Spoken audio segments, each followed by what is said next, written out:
Oba, vem. Boa noite, Diniz. Boa noite. Tudo bem? Tudo bem. Vamos lá. Queria que você fizesse uma avaliação do clássico, né?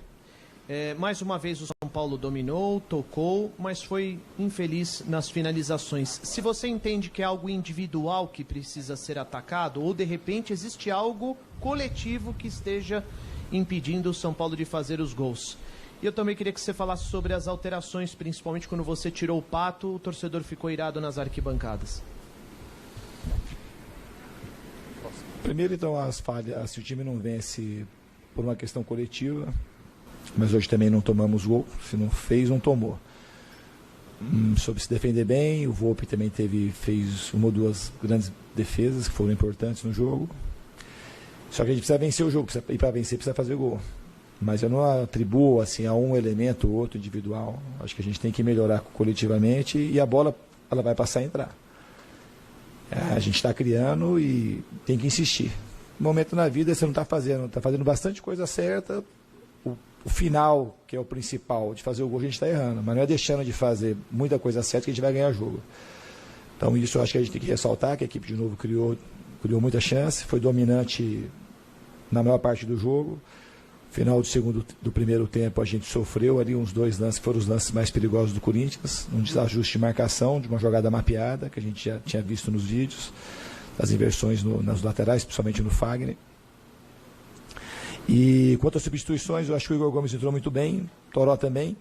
E a substituição especificamente do Pato, às vezes você vai fazer uma substituição que você mexe e o torcedor ele tem sua razão. Eu sabia que a torcida podia reagir daquela forma, porque você vai tirar um camisa 9 para colocar um meia volante, mas a gente não estava mais conseguindo criar. Fazia 15 minutos, porque a gente estava perdendo o meio campo, a gente não tinha mais articulação. Eu coloquei o Daniel aqui para o lado e centralizei o Toró, e o Liseiro acho que entrou uns 7, 8 minutos no total. Nesse tempo deu para a gente ter acho que 2 escanteios, um chute do Bruno Alves e o pênalti. Então o time melhorou e era mais ou menos o que eu achava que ia acontecer. A gente precisava ter domínio de novo do meio do campo.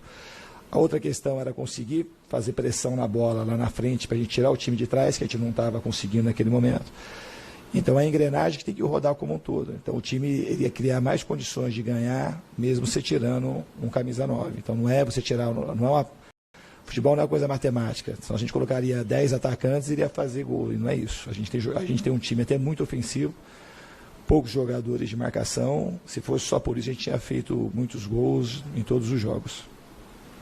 Diniz, aqui no fundo, eu queria ouvir você sobre a negociação que o São Paulo fez com o Ajax pela venda do Antony.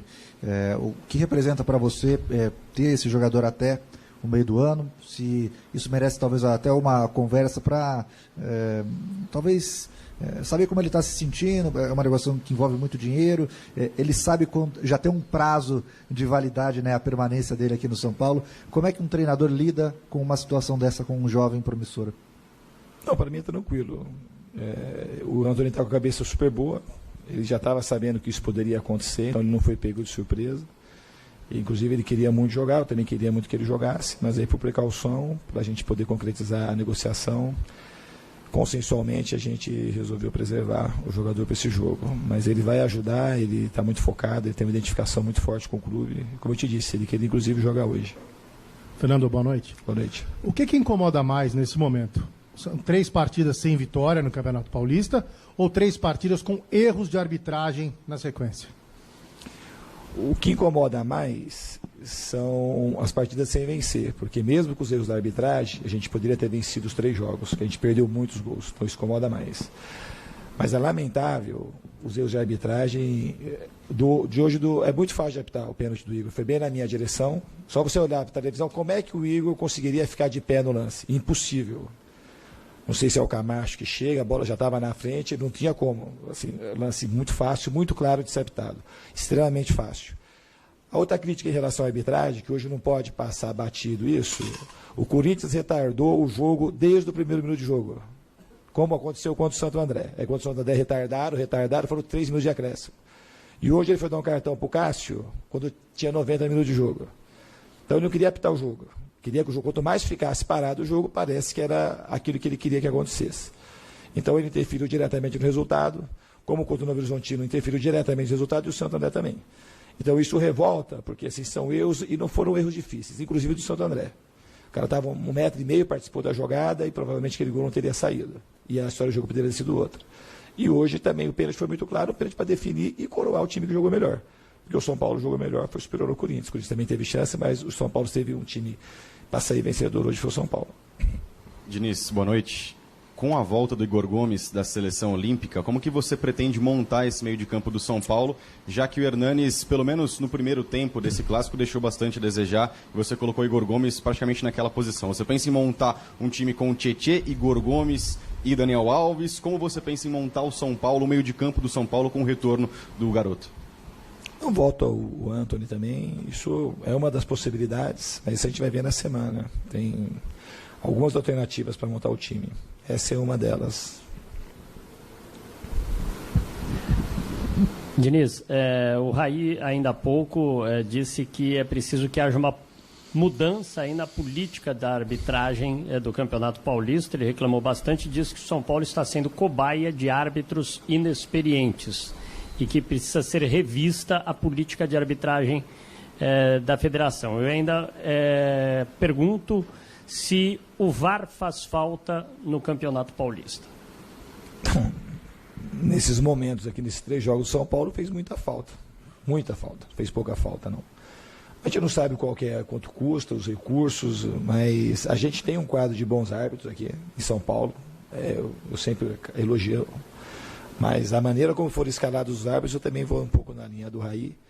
Que o critério, assim, a gente não dá para entender muito qual que é o critério. Um jogo, São Paulo e Corinthians, era o único clássico da rodada. Espera-se que você bote o melhor, ou um dos melhores árbitros para apitar, porque é o que exige o jogo. Porque é um cara que vai determinar muita coisa na partida, como determinou. Foi determinante para o São Paulo não ser vencedor. Não foi só ele. Eu não gosto de colocar na arbitragem, mas assim, só que da maneira que foi determinante. Deixa eu te dar o pênalti, o jogo praticamente já tinha acabado. Pênalti fácil de ser apitado. Então tem que apitar o melhor. Se você errar com o melhor, é diferente. Então, assim, a maneira como estão sendo escalados também, para mim, é contestável. Fernando, boa noite. Eu queria que você falasse assim, até que ponto você entende que pode ir uma cobrança em cima de um técnico? Eu pergunto isso porque é claro que é natural você e todos os outros técnicos tentarem blindar o elenco, chamarem a responsabilidade, mas eu queria que você fizesse uma avaliação até da imprensa. Não só da torcida, mas também da imprensa. Porque muito se esperava de você, aqui como técnico de São Paulo, para fazer o São Paulo jogar mais, ter mais a bola e criar mais chances de gols. A gente vê o São Paulo com bastante tempo com a bola e criando inúmeras chances de gols. Em tese, você está cumprindo com aquilo que se esperava. Só que os jogadores estão perdendo muitas oportunidades dentro de campo. E técnico, nem você nem nenhum, chuta a bola para dentro do gol. Então, até que ponto você entende que a imprensa consegue fazer uma avaliação disso, na hora de cobrar o seu trabalho, e até que ponto pode ir essa cobrança em cima dos técnicos, não só você, de todos, nessa responsabilidade em cima dos resultados? Não, isso é uma pergunta, para mim, eu fico feliz com a sua pergunta, muito bem colocado, parabéns. Esse é o debate que a imprensa tem que fazer, parar de analisar resultado, porque aí passa, então a gente fica sempre na margem, que um dia o São Paulo pode jogar mal, não jogou mal no campeonato ainda. Jogou o jogo que a gente jogou talvez pior, que foi mais equilibrado, foi o jogo do Palmeiras. Os demais jogos a gente foi dominante, era para ter vencido todos pelo aquilo que jogou. Se acontece um deslize aí em outro jogo, aí já todo mundo esquece o processo todo. E o futebol aqui não vai mudar enquanto a gente continuar com esse negócio de não conseguir distinguir o que é trabalho e o que é resultado. Tem que ganhar? Claro que tem que ganhar. Absolutamente. Só que isso é mais fácil, todo mundo sabe que tem que ganhar. E o torcedor quer que ganhe. O torcedor quer que ganhe. Quer que ganhe. Se for 1-0... ele quer principalmente ganhar. Mas se a gente puder ganhar e jogando e construindo, mais feliz ainda ele vai ficar. Só que para a gente ganhar, já falei isso na outra entrevista, eu acredito, em uma outra ocasião, eu acredito na lei da probabilidade. Quando você cria mais com o adversário, oferece menos chance com o adversário, você está sempre mais perto de ganhar. E o trabalho do treinador é isso, porque senão a gente ia ter ser um jogo de certeza. Vou fazer isso, logo então eu vou ganhar o jogo. E a gente não tem essa certeza. E o futebol e a vida, eles são coisas assim muito bonitas por conta disso. A gente não tem certeza de nada nessa vida. E o futebol também não tem certezas. Mas que o São Paulo tem um caminho, os jogadores se dedicam arduamente. Eu tenho muitos elogios a fazer ao elenco de São Paulo, inúmeros elogios. Porque os jogadores são profissionais, tem jogadores de muita qualidade, tem uma base que sempre nos socorre quando é preciso. O staff é muito bom, pessoal da segurança como um todo. A diretoria, todo mundo está caminhando junto. E esse é o caminho. A gente tem que insistir nas coisas certas. E não achar que a qualquer momento você tem que mudar. É isso que eu penso da minha vida e que eu penso do futebol. Acho que tem que fazer o certo, lutar pelo certo. E às vezes o certo não acontece o resultado.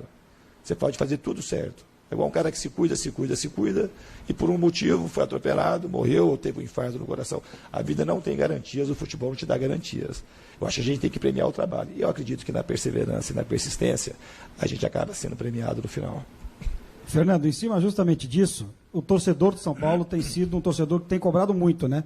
Hoje a gente viu o torcedor até bravo com você em alguns momentos da partida. O torcedor consegue compreender, ou é difícil para o torcedor compreender esse trabalho que vem sendo feito, de repente, sem ter a vitória? O torcedor é muito difícil, porque ele quer ganhar. O torcedor do São Paulo está uma década sem ganhar títulos importantes, mais de uma década.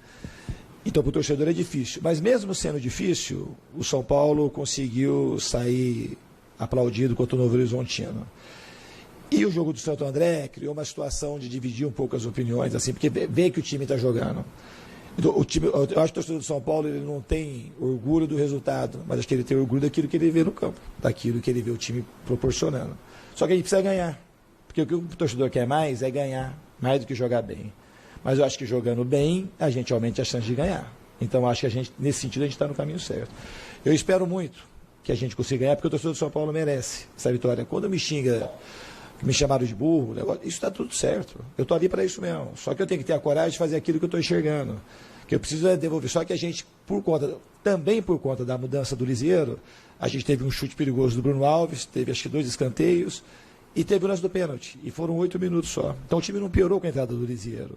E o que o torcedor queria? Ganhar o jogo. E se tivesse ganho o jogo, era o que todo mundo quer. Então eu estou aqui para, no momento que o torcedor precisa xingar, e tem alguém, o treinador está lá, ele vai ser xingado e vai ser cobrado. Esse é o meu papel. Eu não tenho nada, não tenho crítica nenhuma ao torcedor do São Paulo. O que a gente tem que entregar para o torcedor é vitória e título. E quando a gente conseguir fazer isso, o torcedor vai aplaudir e vai enaltecer o trabalho, não só meu, mas de todo mundo. Fernando, tudo bem? O São Paulo tinha um problema em relação ao atraso, né, no pagamento de salários recente. A informação é de que esse pagamento foi feito. É claro que os jogadores são profissionais, mas até que ponto a tranquilidade, né, de poder ter o dinheiro pago, as obrigações econômicas em dia, traz essa tranquilidade para o jogador às vésperas de um clássico? E me permita uma segunda pergunta sobre os gritos homofóbicos que aconteceram no início da partida. Eu queria que você pontuasse sobre isso também, no ambiente machista como é o futebol ainda. Não, dos gritos homofóbicos, isso não tem muito o que falar, sou contra. Em relação aos salários atrasados, isso também o torcedor tem que ficar tranquilo, para os jogadores foram extremamente profissionais, os caras, ninguém deixou de fazer absolutamente nada, ao contrário, que eles respeitam muito a instituição e também sabem que a diretoria está se esforçando para poder honrar os compromissos. Então, para o jogo, não teve absolutamente nada. Ao contrário, eles souberam se juntar, o Raí conversou com os jogadores, a diretoria se posicionou e os jogadores entregaram tudo que eles podiam. Fernando, aqui, boa noite.